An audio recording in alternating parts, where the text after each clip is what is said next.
Welcome to the Content Crib podcast number 16. I can't believe it, Chris. How are you today? Doing fantastic. Just coming off a wedding weekend. My buddy from college just had a lovely nuptial event in New Jersey. We had a fantastic time. How about yourself? Well, I didn't have that much fun. We had a nice weekend of weather, but I didn't, A, get to go to a wedding, and B, go to New Jersey. I'm saying that with a little bit of sarcasm. I used to live in New Jersey, so I can say that. I lived in New Jersey. Oh, you did? I didn't even know that. Where in New Jersey? South Jersey, exit 88, so down south, near the Toms River area. Yeah, we were in Morristown. Morristown, okay, so North Jersey. Yep. Gotcha. So, well, fortunately, only about 3.5 hours from me, straight shot, Central Massachusetts, right down. So nice, not bad, but it was a good time. Which is even crazier because it's only a few days until our 1 year wedding anniversary. Wow. So that's exciting too. But 1 year. This isn't a relationship advice podcast, so we don't want to go down the rabbit hole. But everybody, if you want any of that kind of advice, no, I'm just kidding. So yeah, you sent me over some funny stuff this weekend that apparently Paris Hilton is not as impressed as I thought she should be with our LinkedIn prowess. What do you think? Oh, there she is. Yeah. I thought this was super interesting when it came across my feed, and I just want to read what she said. Apparently, Paris Hilton is quite the LinkedIn fan, and I just love hearing about celebrities that are LinkedIn fans because so few are. But what she said was, quote, "The most ridiculous thing about LinkedIn is I have 27 million followers on Instagram, have a net worth of 250 million, and a chain of hotels named after me. But here in LinkedIn, people living in their mom's basements have more followers than me." All right, I first want to make the point that the hotels are not named after her, have literally nothing to do with her. But anyway, yes, that's right, Paris. I thought it was a family. I thought it was her dad. Yeah, but she says me. She specifically says me. Yeah, it doesn't have anything to do with her at all. Sorry, I know I'm going to get my Paris Hilton hate comments that come through, but yeah, that's the beautiful thing about LinkedIn is people are actually here for substantive information that they can utilize and actually tune in and want to know what people are thinking on LinkedIn, not just watching somebody walk their dog down the street. Well, yeah, I think there's a strange truth to it about LinkedIn, and that attention doesn't follow fame or wealth or legacy. And you can be a billionaire, millionaire, or whatever, with a global brand and still lose to the algorithm to someone posting from their bedroom in their parents' house. Yep. And as I told you this weekend, my mom has a pretty nice basement. So there you go. Yeah. Yeah. I mean, I think it's a double-edged sword because it's the platform lends itself to anyone being able to create a brand and build trust by creating that personal brand, and then ultimately building more of a business pipeline and being known for what you want to talk about, and the ability to start having that ability to start conversations can outshine celebrity status. So I think that's pretty cool. Yeah, no, I totally agree. And I know I'm poking fun at Paris, but if she actually shared some wisdom and some knowledge that actually helped others, she might find a very different result from LinkedIn. But I somehow... Well, I'm not sharing this because of Paris. I think it's more of a little lesson behind it. Oh, I thought I was talking you off the ledge of your love for Paris Hilton. So, well, I can tell you this much. I mean, it's funny, but LinkedIn. I mean, and everybody listening right now is enduring this. Everybody's impressions are going down. I mean, it is what it is. It's because the algorithm is refining who's going to see your content. I was talking to a buddy of mine who I used to read all his stuff every day, and then all of a sudden I realized I hadn't seen any of his stuff in like months. And he's like, "Oh, I'm still posting every day," but I realized we're kind of not in the same space.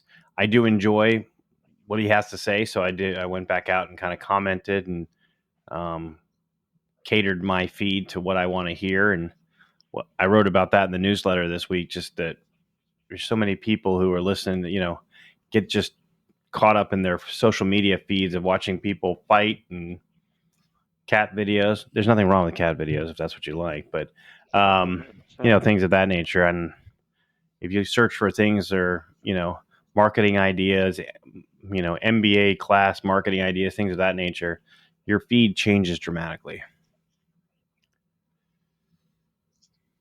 Yeah, I've seen it here and there with impressions being down from like certain posts that I've made, and yeah, it is interesting seeing different, the people I don't normally see in my feed. But I do, and this is a little small tip, I do always hit the bell for people that I want to make sure that I never miss a post by them. And for those that don't know what that means, you just go to the profile of someone that you want to, learn from or make sure you don't miss a post, and there's a little bell there, and you can hit that, and then you'll get notification every time they post. So that's helped me stay in touch with people and try to beat the algorithm.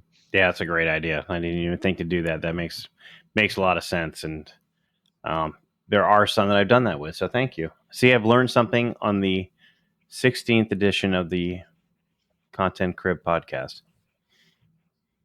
Well, you're going to teach us something because I have a question for Okay. you. How about that? All right.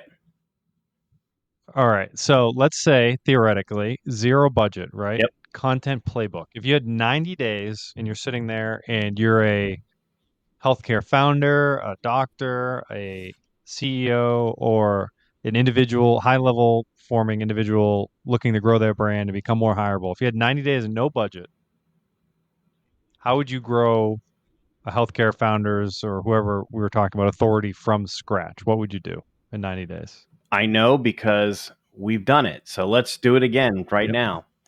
Yep. So you obviously know what you want to share, who you want to target, those type of people. I would immediately kind of frame your 90-day journey. And that starts with who you are, what you do, and who you help. Answer those 3 questions and then start. And I would post 3 times a week, and then I would go out and talk. I would comment on those that are also sharing or are sharing and that you see as your ideal customer, whoever that may be. Now, here's a little bonus tip. I would specifically go out and target those that get major engagement. Oh my gosh, I couldn't remember the word. Engagement, yeah, major engagement on every time they post, because that's where the traffic's going to be. And if you can find your ideal customer out in that base, in that pool of people, that's what you want. So when you engagement, and then also the personalized video DM, that's what I would do. And if you're still, some that are, somebody that's out there that you want to connect with, send a personalized video, introducing yourself, give them some great value in that video. Don't ask them for anything. And please, right now, everybody listening to this, the millions that are listening to this right now, do not pitch slap somebody with the first video. It's a horrible idea. Do not do that. And now you're like, what's a pitch slap? It's like, because the first time that you have any engagement with somebody, don't go to the video of, hey, this is what I do, and for $19.99 you can. Don't do that. Please don't do that. Anyway, I'm on a roll. What would you do, Chris? I think that's fantastic. Very similar. I think to just put it in a quick, like, this is what I would do. I would start with cleaning up my profile. So the basic stuff. Figure out what we always talk about in Content Crib at Content Crib is talking logo. So not just like CEO or founder at company, right? Figure out who you help, how you do it, and what happens when you help these people. Strategic engagement, network building. So like you said, exactly, identify, those 50 to 100 leaders, investors, fellow people that are similar to what you're trying to do, and then your ideal clients. And then I think this one is huge. And we talked about this in the Content Crib RX cohort with, we talked about it with Tony Summer and what he does with his Friday, wrap up. Something like a weekly content series, maybe Healthcare Founder Fridays or Building in Healthcare Mondays or something that starts to attract some interest. So that's your content asset that starts to build your authority and your trust for who you're trying to educate and ultimately do business with. And anyway, that could be business with a patient if you're operating a medical practice, or that could be business with investors you're looking to help launch a product. So I would do that. And then some high impact tactics. You know, you don't love hashtags. I think that they still help a little bit. Hashtag healthcare innovation, I'm right in the hashtag middle health of that tech, some things that, experiment. I'm experimenting again with yeah. them. So I'll let you know how it goes. But anyway, sorry I uh, interrupted you. Yes, I'm experimenting with it.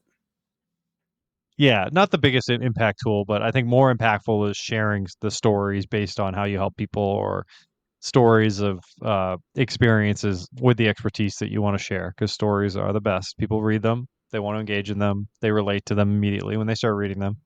And then you highlighted the best, right? Commenting on posts from people thoughtfully, right? Yep.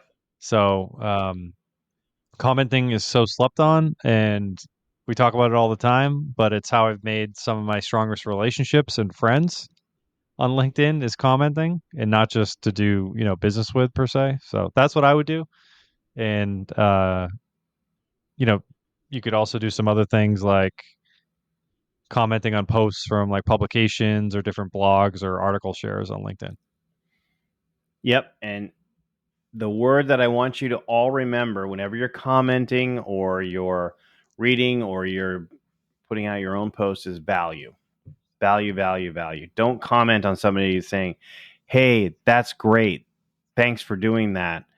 Really good idea." Like, really give some value. Like, "Hey, I wanted to let you know this and this that you've taught me is, have you ever considered this?" Something of that nature. You want to provide value every time you're communicating with somebody, which is pretty easy to do. Just think about it that way. 100%. And then, so controversial turn on this topic was my question to you, was if all this content is being created, right? And some people are concerned, well, where this is going, if impressions are down. If AI ghostwriting makes long form content and thought leadership abundant, will the real moat for someone be curation in an unpolished voice? Maybe that's video, maybe that's shorter posts, maybe that's more edgy posts, or do you think it's maybe something else or a combination of all of it? I absolutely think it's going to be a hybrid approach. I think it's going to be you're going to have your own curated voice. And it's already happening where we've talked about this before. Just YouTube is really starting the cascade of, if you're doing AI based stuff, they're not going to monetize you. The other platforms are going to follow suit. They're going to have the ability to figure out if it's AI. They're going, and it's already happening. They're going to know if it's AI being posted. So you want to have your own voice that really resonates with your audience. And then video. I mean, I know a lot of people don't like to do video. I get it. I didn't like to do it. I can finish Chris's sentence. Like, I'm sure he didn't like to do it. Um, he's shaking his head no for those who are listening. So, but that's the way to get through the AI noise. It's kind of like, I had this conversation with somebody this weekend, and it's kind of like, if we're in like the infantile steps of what television used to be, if we could all think about that. And then they only used to have a few commercials on, and people would watch the commercials and they would be very intent. And now we can't wait to make commercials go away from everything we watch. It's just too much, and we have to watch it in live sports. And that's why Budweiser puts on 612 of them during a game. And but this is the same thing with AI noise. So anyway, I took way too long to answer that question, but it's really all about your own unique perspective and voice. Yep, 100%. And I want to talk about personalized video because I still think it's underutilized. Yep. And I did some deep digging and throwing it through some AI models on like the lifespan of personalized video. It actually got brought up at the wedding I was at. My college buddy, who I didn't even know I figured I was connected with him on LinkedIn, but I didn't know like he followed my stuff that closely.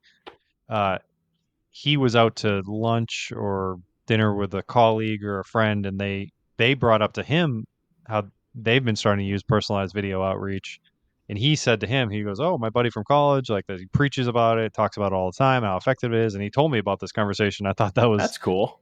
really funny, which I thought that was cool. And I ran it through some AI models about like the life cycle of personalized video and outbound sales or outbound connection requests, because it's not just for sales and marketing. It's for, founders and doctors to reach ideal clients or educate clients. Education, the prospecting is the sexy way to talk about outbound video, but there's so many other ways to use it. Sure. And it ran it through these models and all these different scenarios. And if AI gets better at video to look more human, and it still said 3 to 5 years minimum that personalized video will still be effective because of imposter syndrome, because of people can tell it's still a human behind the camera sending a video with the messaging. Yeah. Um, and, I thought about it. I'm like, okay, let's still dive into personalized video. Let's still focus on it. I'm going to still work on it and spread the good word. But what is the next trust trigger? And that is something I just got completely stumped on. And I just still can't really wrap my head around it. And I didn't know if you had any thoughts on that.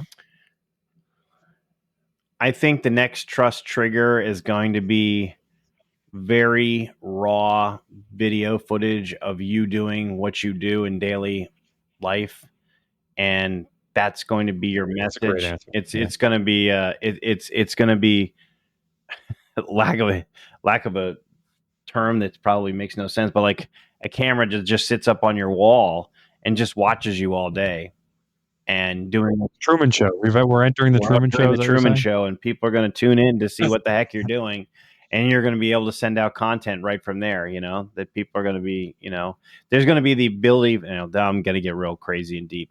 That feed is going to be AI is going to be able to take that feed, cut up videos automatically whenever it wants to, and send them to your ideal customer. That's what I think the next step's coming. But it's going to be you doing it. It's as far as you doing your daily routine. And I could be totally wrong, but that's what I think. I think that there's a high chance that you could be right, and I'll tell you why. It's because the reason why we do this podcast is we're just recording ourselves talking about topics we talk about all the time, and people log in because they want to learn about the topic or they want to see what Chris and Eric are talking about. Yeah. So I think that it's the same way when you scroll through TikTok or Instagram, people doing weird stuff on video and interesting stuff or animals. Yeah, so I think that that will be a form of marketing or outbound or business development for sure, more so than now. Obviously, a lot of people are already doing that entrepreneurially Yeah. on different platforms. Some platforms I don't want to mention, you know what they are. But I think from a business point of view, a more traditional brand, I think that that's the way to go. And we're seeing successful brands skyrocket their awareness and their pipeline by doing it that way. And that's companies, that's surgeons, that's different medical products we know. That's just what the world that we live in, but it exists everywhere. Oh, 100%. Yeah. And there's just, as we know, it's going to become entertainment on some level.